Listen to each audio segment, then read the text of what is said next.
धुले जिले के अंबोडे गांव में नदी में अचानक आई बाढ़ से हुए दर्दनाक हादसे के बाद जिले के पालक मंत्री जयकुमार रावल पीड़ित परिवार से मिलने पहुंचे। उन्होंने शोक संतप्त परिवार को सांत्वना देते हुए भरोसा दिलाया कि राज्य सरकार हर कदम पर उनके साथ खड़ी है और जल्द आर्थिक सहायता उपलब्ध कराई जाएगी। अल नीनो के प्रभाव के चलते नदी में अचानक आए तेज बहाव में एक ही परिवार के 4 सदस्य बह गए थे।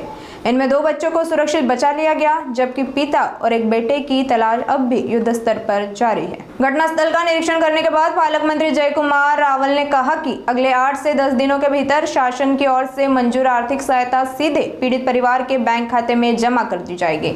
साथ ही भविष्य में ऐसी घटनाओं की पुनरावृत्ति रोकने के लिए नदी किनारे स्थित स्थानीय स्कूल को सुरक्षित स्थान पर स्थानांतरित करने के निर्देश भी अधिकारियों को दिए गए हैं।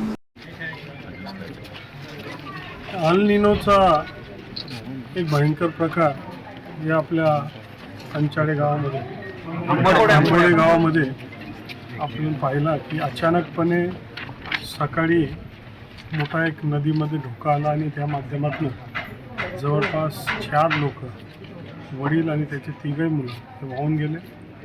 सुदैवाने 2 मुलं कुठेतरी पुढे अडकून थांबले आणि त्यामुळे त्यांचा जीव वाचला। पण दुर्दैवाने वडील आणि एक 3रा मुलगा अजून त्याचा ट्रेस लागलेला नाही। SDRF सातत्याने प्रयत्न करते की ते व्यक्ती कुठे जिवंत आहे, वारले आहेत काय, त्यांना शोधण्याचा।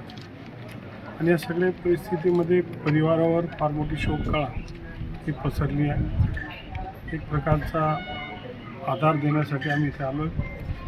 सरकार यांच्या पाठीशी उभं आहे आणि तात्काळ येणाऱ्या आठवड्यामध्ये त्यांना जे काय आपलं कॉम्पन्सेशन आहे ते तात्काळ यांच्या खात्यामध्ये टाकण्यात येईल। सगळ्या प्रकारची मदत करण्यात येईल।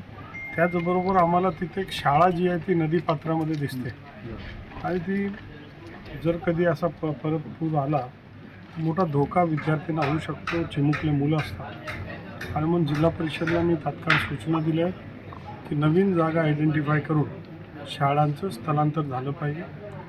पूल वगैरे इतर ज्या डॅमेज झालं आहे त्याला दुरुस्त करून घेण्याचा आपला प्रयत्न राहणार। जे आपलं मटेरियल आहे किंवा इन्फ्रास्ट्रक्चर आहे ते आपल्याला करता येतं, पण जी जीवितहानी झाली ती दुर्दैवाची आहे आणि म्हणून या परिवाराच्या दुःखामध्ये सहभागी होणं आणि गावाला मदत करण्यासाठी संदर्भात आजचा दौरा पण आयोजित केला।